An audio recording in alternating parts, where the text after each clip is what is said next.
Mark, Hey, Paul.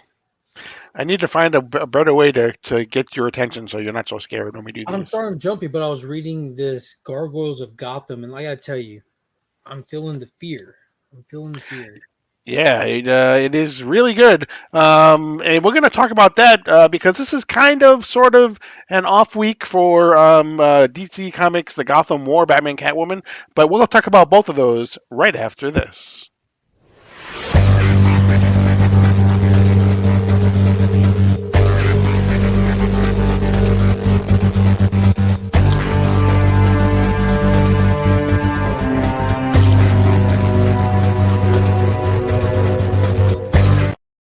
So before we go any further, make sure you hit the subscribe button. Make sure you hit the like button because that does help with the YouTube algorithm gods. Make sure you leave a comment because we want you to do that as well, and let us know what it is you want us to talk about. We're into the Gotham War right now, but this was kind of an off week for the Gotham War. But just this past Saturday was Batman Day, September 16th. And as part of Batman Day, they did release a special Gotham War Prelude issue, which, and yes, as well as they released a foil edition of the Jim Lee Icons foil edition of Batman 608, I believe it was, right? The Icon series. That'll be paired up with the Superman one that's part of Superman #7. So they'll have another Jim Lee Icons variant as well. They also released another. The Hidden War, I think. What was it? The Batman, Joker, Hidden something. I can't think of what it was. They released that as well. The Deadly Duo. Yes, I'm sorry, Batman, Joker, Deadly Duo. That was there as well. And there was plenty of stuff on the shelves for Batman as well. There was this one, Batman, Gargoyle of Gotham. We're going to talk about all of those. But let's start with the Gotham War Prelude. This was basically a bunch of Teasers. yeah, exactly. If you've been reading Gotham War, the first three stories you probably have already seen again. Actually, the first two stories. The third story had some preview pages from the upcoming Red Hood Yeah, miniseries that's we had a coming along. couple of preview things in here for Catwoman and Red Hood, right? Oh, that's right. Yes, Well, you're right. I'm sorry. they The gave us second. the first half of the most recent issue of Batman. I believe it's 137. So if you read last week's Batman, you're rereading half of that issue in the front end of this, but then it switches gears and takes us into next week's issue number 57 of Catwoman, written by Teenie Howard, which is technically part 3 of the Gotham War. But Right. they kind of kick you in the shin. They get you excited, get you standing real tall, and they run up and kick you in the shin because there's no dialogue in this. They didn't put any of the speech bubbles in it, but I gotta say the artwork's solid. You get an idea of what's happening. You see Catwoman kind of spying on Batman as he's brooding over his parents' graves, like he's mad at the whole situation. And then you kind of see her go whip her crew back into shape and give some kind of speech to him, though you don't know what she's saying because, again, there's no dialogue. Right. And then she goes over and she mimes something to Red Hood again because there's no dialogue. But then it pretty much shows you that Batman is now looking and he notices this big, almost like a cat symbol painted on a building, but with a question mark on it. Where when he analyzes it, it just highlights that Riddler's question mark. So it looks like the rogues that we saw gathering might be coming for Catwoman. Without the dialogue, we truly don't know. Right. And we do, but in one of the previous issues in the Batman 137, there is a hint that the Riddler is trying to partner with Batman to take down Catwoman. So that's not surprising that we see that there. All of their henchmen, Right. or they could be a ruse. They might be like trying to pull the old double cross and look at this as an opportunity to put that knife between the Bat family as far as it can go and capitalize on the opportunity. I would hope that Right. I hope they go that route, really. Right. And then in part 4, the preview that we see again with no words, it is from the Gotham War Red Hood. Yeah, what we see. Right. Exactly. It appears as though the Red Hood and Catwoman may get a little bit closer than than people may think. They're kind of teasing some sort of a almost a physical type of a relationship. Whether or not that happens or not, we'll have to see. Um, but each of these obviously says, to it'll be continued in its respective title. But then the last story we get does have words, so we were happy about that. Yeah, it's called the Plans Below, and it's written by Chip Zdarsky and Jorge Corona is Hmm. the artist. Which Jorge Corona, man, it's hit or miss with this guy. But I feel like this kind of worked well because this is dealing with some time in the past, as Paul pointed out. Alfred's alive, so we know it's a flashback, and we're dealing with Bruce Wayne going down into the Batcave and programming through practice and upgrade and practice and upgrade the failsafe system. We're seeing him switch into Zurana mode and just go full crazy, full pure unrelenting Batman to train failsafe over and over again. And I'm not sure why we necessarily need this other than just to kind of highlight the madness of the Zurana personality, because failsafe is, I don't know, unless he's going to come in and shut down the Gotham War and realize Batman's needed. I don't know if failsafe is really the focus of this, if it's the Zurana aspect. Yeah, that's what I was thinking too. I mean, this could have worked either way. It could have been a prelude to the failsafe story that he had in Batman, but I'm thinking that they want us to more focus on the Zurana because Zurana is supposed to play a huge part in the rest of the Gotham War. Because every single issue that we've had so far, Zurana has poked his head out, and he says, no, you're in control, you're in control. But that's what people who want you to think you're in control, but they're really in control, want you to think. So, it's kind of a good, flashback to. And it's kind of interesting too because it almost, at least in the story, it almost feels as though Batman can switch Zur-En-Arrh on and off himself if he wants to, which again may be part of the facade that he tells himself that he can do that because he basically puts on the Zur-En-Arrh cowl and then he just starts, into his Zur-En-Arrh mode. Yeah, I think the line's been blurred and he doesn't even realize it, is what I'm thinking. Exactly. So that was, it was just a quick thing that came out this past Saturday as part of the Batman Day. We'll pick up again next week when we get Catwoman 57. But yeah, it was kind of just enough to keep you interested in what's going on in the story. So, but Yeah. this, this, This right here. yeah, this was incredible. Yeah, Rafael Grampa cool. writes and draws Batman Gargoyle of Gotham. It is incredibly written and drawn. I right from the very beginning. I thought it was excellent. It almost starts off as though it's almost like a film noir type thing because in film noir or in noir, a lot of times the city is a character as well, or the location is a character, and we get that through the first. We don't see anyone. We just have this narrator who's talking about the city and about how when the city is basically your graveyard. So it's like the way he sets everything up is just incredible. Yeah, the tone that gets set immediately. You can definitely see where this is heavily inspired. If it's not just because it's true to Batman, but it feels heavily inspired by the Matt Reeves Batman, and just like how it, like you said, from the start, we're talking about the city and how its influence is so heavy on the events that are about to happen in the pages of this book.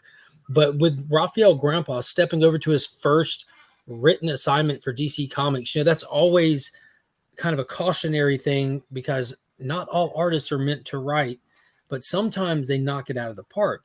There's this beautiful marriage between the story that's being told and the story that's being seen in the panels. When you know exactly what your vision is and you're able to align that dialogue flawlessly with the panels, it creates a very special reading experience. And that's what we got in here, highlighted mostly in the reveal of Batman in the opening scene. Like, it was Mm. hauntingly cool the way that they reveal him, because it takes us into the city, into this crime operation happening where these people are organized and forcing what looks like homeless people to pretty much make bombs for them. And as it's going through here, they start getting picked off and noticing something's happening, and it builds the suspense. You feel the suspense, and you're following the crooks as they bend in a corner and they see the silhouetted outline of the Batman, and it literally caught me off guard. I wasn't expecting him in that panel. I was expecting, that first reveal to be that full page splash with the sprawling cape or something, but no, it was just this terror at the end of the hallway that was coming for you, the reader. It was just a fantastic scene in the comic. Yeah, and the first time we see Batman, and I mean, Batman's costume was a little bit different than we've seen him before, but I like that because to me, that's Rafael Grampa saying, "Look, this is my Batman story. I'm making it my own." So it's a little bit. It's certainly close enough to anything that you would know, but it's just a little bit different where you can tell it's his own flavor and everything. Like And how so we Sean Gordon Murphy does the same thing. He has his own Batman. Right, exactly. Um, so in the story, in some way, it jumps back and forth. The Arkham Asylum is a huge part of this story as well. We get some things with Commissioner Gordon. We get some scenes with him, and we have this villain who cries and who wants Batman to see the hurts that he has. And so it's traced back to this doctor called Dr. Quinton, I believe his name is, who there are people that are being killed. There's a serial killer out there who is basically killing people. He strips them naked. They're naked. They have puncture holes in their back, and it's it's some sort of ice pick or something. And it's determined that exactly that the killer knows exactly the point on the spine to to puncture so that the person stays alive, but they're paralyzed from the neck down. And basically, what they do is they end up choking or being strangled because they can't get any air into their lungs. And so it's kind of gruesome, but again, it fits into exactly what Raphael Grampa, what he's doing, this whole story that he is that he's creating. And there's like we also get the tone of like the young Batman in this, the whole detective angle of him trying to solve it and running into this criminal, like this killer, and getting bested by him, and battling with the idea of like, is Batman and Bruce Wayne enough to save this city, or is Bruce Wayne holding Batman back? And he's actively trying to rid himself of Bruce Wayne and even planning the public death of Bruce Wayne so that he can put everything into being Batman to accomplish these goals. So we have that young Batman aspect in here as well. Right, which Alfred said is the most ridiculous idea he has ever had. While he's standing in a bat cave dressed as a bat. Yeah, exactly.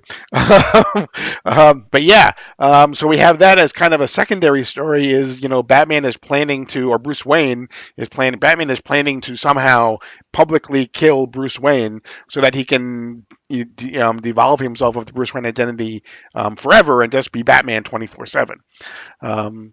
So that's kind of interesting as well. We end up with we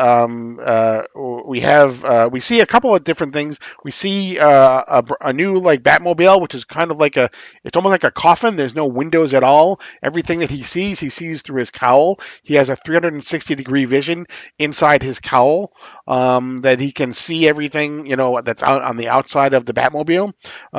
We are constantly seeing that he can actually control the amount of hearing that he has, kind of like bats almost in some ways, right? He increases or he decreases the amount of hearing that he has through his cowl as well. So there's a lot of tech that is there that is personally controlled by Batman, either through thoughts or through commands. So he's got the first Tesla too, that Batmobile. Yeah, exactly. We end up with there is the killer also has some sort of a connection to an old cartoon called the Crytoon, which is this baby that cries and you can see the tears coming out, and when we see the villain we can see that he always has tears on his face as well. Even right before he commits the act of murder, he finds himself crying. Right. Which was a chilling scene when you had the man tied up who said, "I can tell you don't want to do this." He goes, "No, I'm just so happy." I'm like, yeah. Right.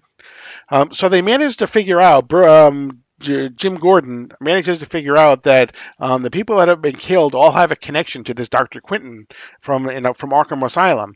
So he manages to get into the Arkham Asylum records to take a look and see who else Dr. Quinton has actually treated in the years that he was at Arkham Asylum. And the issue ends. We see that Bruce Wayne was actually one of the people that he treated, and that's kind of where the first issue ends. Bum, bum, So bum. exactly, huge setup for the next issue. Um, Again, yeah, So I is can't this say Bruce enough. Wayne going to be like mentally unhinged, and that's why he's waging this war on crime like this? You know, like what a twist that would be, because he's completely setting up his own Gotham, his own set of rogues, his own style of Batman. So, what differences could we expect in the future issues of this? Yeah, I don't know, but I'm all in. For whenever. And if you manage to get one of these issues, there was a Jim Lee cover, there was a David Finch cover, there was a Frank Miller cover that doesn't look like the Wolverine Frank Miller, it looks like a real Batman type cover. Um, so that was pretty good as well. So there is lots of good things for this. Oh yeah, that was good. And then if you can find it, I couldn't find it at my comic shop, but The noir there also edition, black is and white. the noir edition, which is Mhm. just it's all black and white, um, which kind of seems kind of cool as well. Especially since we talked about how this is definitely a noir type of a story. So Yeah, and it really lends heavily to his art style. He's like yep. another Frank Quietly. hmm Exactly. He does a lot of his figures look a lot like that. We talked about before that Rafael Grampa for some people, I can be hit and miss for me as well, because sometimes his people look. I said that they look like Muppets sometimes. Yeah, Um, but it uh, stylized works well in this case with Gotham it does. because I mean it's almost like getting Dick Tracy villains, you know, like hmm sometimes that Muppety stylized thing works with the tone of certain characters. You wouldn't want to see that with everyone for sure, but when it's on, it's on. And hmm it's firing on all cylinders for this book right here. Yeah, absolutely. Cannot recommend it enough. There'll be some other breaks throughout Gotham War that I'm sure we'll be able to talk about the other issues that come along. So. Um, but yeah, that's actually going to be it for this edition of DC Comics Deep Dive. Like I said, next week we have Catwoman number 57. The following week we have the Red Hood. So we got lots of stuff coming up. But again, don't forget to subscribe. Don't forget to like. Don't forget to comment. Tell your friends to come and see us. We're here every Monday morning at 10 o'clock to bring you the best from DC Comics in the past week. So as I said, that's going to be it. I am Paul. I did it again. He is Mark, He is Paul. and he is Mark. I can't help doing that. But we are Legion. And you are now leaving Sector 2815.